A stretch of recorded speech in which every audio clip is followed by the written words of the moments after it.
Hey, I am Joel and this is Joel's Path to Peak Performance. I am training badminton and calisthenics and trying to reach elite level, and in this podcast, I am sharing with you my journey. The episodes are coming every 2 weeks on Sundays, and I hope that you enjoy it. Today, I'm going to talk about my most recent experience in going to my first International Series Badminton tournament. I will explain more about what it is during the story, but that's basically it about today, and a small update on my shoulder injury that I talked about last time. Okay, so in Estonia, where I live, I have this friend that is Egyptian. He works with me in the same company, and he also plays badminton. He is a lot better than I am. He is playing for quite a while. But he also plays badminton, and some time ago he was talking to me about this international series tournament in badminton in Egypt, how he is going to go, and he was telling me that in Africa in general the level of players is a bit lower than in Europe, and he said that I should definitely come and compete as well. And this sounded like quite interesting, but one thing that was a bit kind of scary is that this is international series. Most of you probably don't know, but badminton international competitions are split into like several kind of tiers of competitions. The ones that are higher tier are giving more points for the high score to players, which means that probably players who are better go to those which give more points, and so forth and so forth. Since I just kind of started with international tournaments, then going to this international series, which is higher than the future series that were my first two that I recently went and described last time a bit. It seemed like I will probably not even get in because I don't have a high score, and the players, even though it's Africa's level might be lower, the players might still be quite above my level. And in addition to that, this year is Olympic year, meaning next year will be Olympic Games. So during this year, players are gathering points based on which it will be looked who can go to Olympic Games. So players want to go to tournaments where they can gather points so they can compete at Olympics. I am not yet on that level, but I'm just going here for experience and so forth. But it might be harder to get into competitions. But nevertheless, besides that, it was still exciting to potentially go to play international series tournament. And for Egypt, since I was little, in history classes and even before them, I was reading these different mystical stories about these old times cultures. Like Egyptian one was one of them, and I always wanted to go and see pyramids. But from one side, it also seemed like a bit scary. It's a very different culture. I don't know whether it's safe. So I was like, I will go at one point, but I was not super thinking about it much. But when this opportunity came that I can actually go and play, and it will be in Egypt, so I can see the pyramids, and my friend is going to be there, so I have a local tour guide, and it feels like a lot more safe then. This was pretty kind of intriguing to actually go. And on top of that, my girl really wanted to go to do a Nile cruise, which is also in Egypt. So all things put together, I was like, let's do it. And I registered for the competition. And then it was a waiting time to see how will the list of players go and whether I will even be accepted to play. On this competition, they accept less players than they did on the last ones that I went. And last ones were future series, which were these lower level ones, and this international series, higher level one. So I didn't really think that it's that likely that I will get in, especially since I don't have many points. But when the acceptance list came in, acceptance list is the list of all players that have registered, ordered by their ranking, and then they show how many go in, how many are on the waiting list, because the players that don't get in, if somebody withdraws or doesn't show up in the end, they move up and they can maybe play. And when the acceptance list came, I was actually 15th on the waiting list, and I thought, okay, I will probably not play. This is quite high, but then there is a bit of time during which players can withdraw. So officially they can say, okay, I'm not going to come to tournament, and then the list is moving. And during that time, the list started moving quite decently, but as the deadline for withdrawal was drawing near, one really close friend in Estonia invited me to his birthday, which is supposed to happen exactly on the weekend when my competition is in Egypt. So I was like thinking, what do I do now? I might not even play, and I might miss my friend's birthday. I can still go like after that to like see the pyramids and go to the Nile cruise, etc. And as I was thinking for a few days, then like one evening, I think I was like 10th on the waiting list. So I moved from 15 to 10. And I was like, okay, if by morning I am like at least 7th, so I moved from 10 to 7, I am staying, otherwise I will book the tickets to go after his birthday. And in the morning I wake up, I refresh the page, and I'm exactly 7th. So I was like, okay, this is the sign. Let's do it.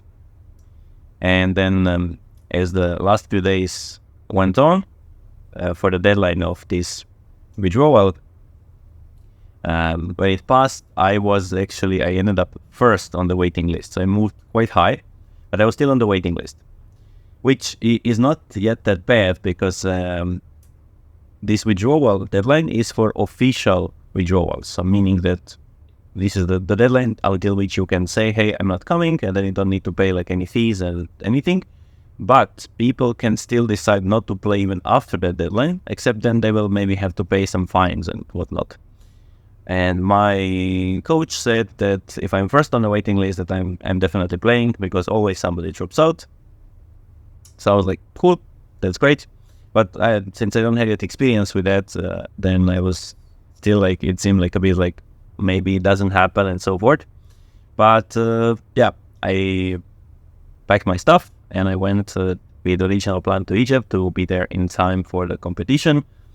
And actually, I even some days before my flight was, I got official email where Egyptian Badminton Federation wrote that somebody dropped out and they have a spot for me, and this is called promotion. They're offering me a promotion to actually play the qualification round, and they asked them whether you accept and so forth, and of course I accepted happily. So even before I flew, I knew that I am actually going to play. When I got there, I was there day before, and I arrived like quite late at night. And my friend didn't come yet. He was coming like day after, but he arranged like everything for me. It's like super nice. I'm very grateful for him. And his brother picked me up, brought me Egyptian SIM card, so I have internet. Brought me some fruits, and took me to my Airbnb. And it's just like hospitality overall in Egypt. I will not talk much about the trip, but overall hospitality is really like amazing. And so the next day, even though I arrived very late, it's very early, then I had to still wake up because I had arranged to go to the courts where the tournament will be this day before, so I can a bit try them out. And again, my Egyptian friend arranged with one of his Egyptian friends who also plays badminton and will play in the tournament to come as well, so we can warm up a bit, play, and see how the court is. And I was pretty excited because this was first time that I'm actually going to do this thing. On the last tournament I went, I didn't have that. I flew just directly to my match, played, and then that's it. But here I came a bit earlier. So when we went there, it was very nice to play. I still felt a bit my shoulder. If you remember or have watched or listened to the last episode, I have hurt my shoulder. My biceps tendon was quite inflamed on the right arm, and I feel it when I do this hand rotation, which you do in badminton for hitting the shuttle with the racket. and I was still feeling it in that game. I didn't play for more than a week before that because I had an injury, and I shouldn't touch it. I need to get it rest. I shouldn't even play now, but it's one tournament. I will survive. It's not that bad, and then I have time during the Egypt trip to rest more, and this will be okay.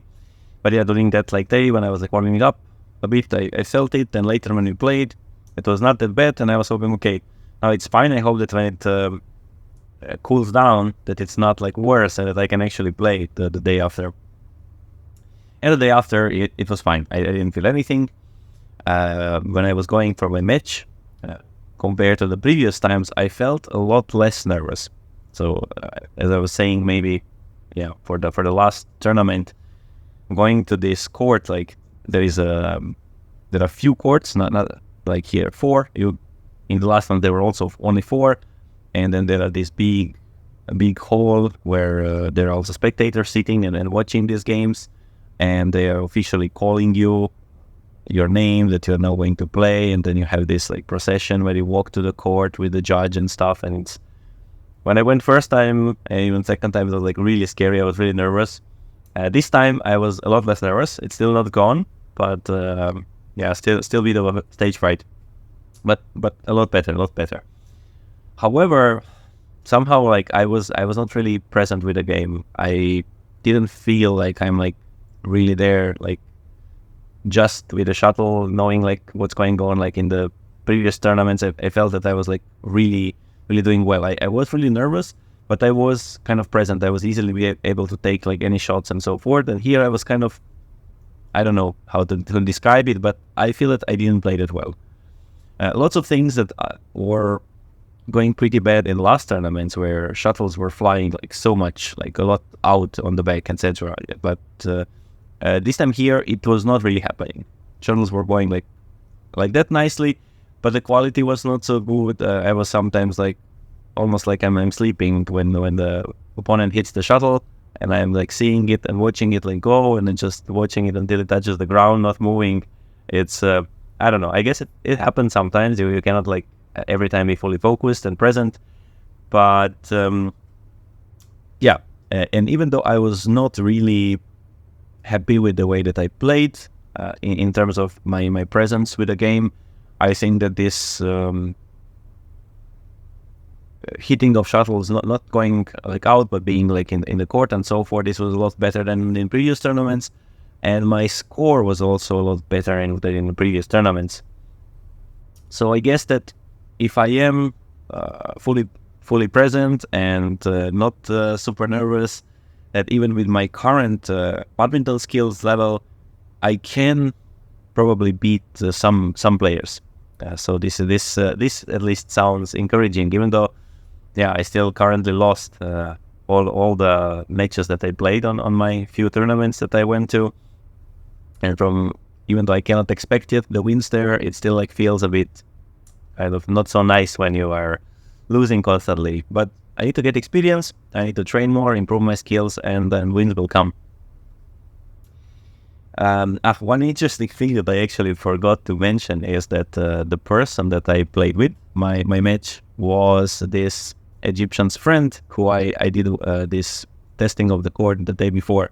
And we didn't know it then, because the draws on who will play with whom, at least for me and people who were in reserves, came later in the evening. So I knew kind of basically the next day in the morning when I woke up that I will play with him. So that was very kind of fun coincidence. But it was interesting to play. I'm happy that I was there, and I'm looking forward to the next tournament as well. I think that this is mostly it about the tournament. My shoulder overall is, I would say now I basically don't feel anything. I don't know how it would be if I would actually go and try to do something with the shoulder that puts stress on it. I think that badminton doesn't put that much stress, but since it was so inflamed, I felt it even in badminton. However, I still have more than a week, or around a week until I'm back in Estonia. So it has some time to rest and recover. And I'm really looking forward to my trainings again.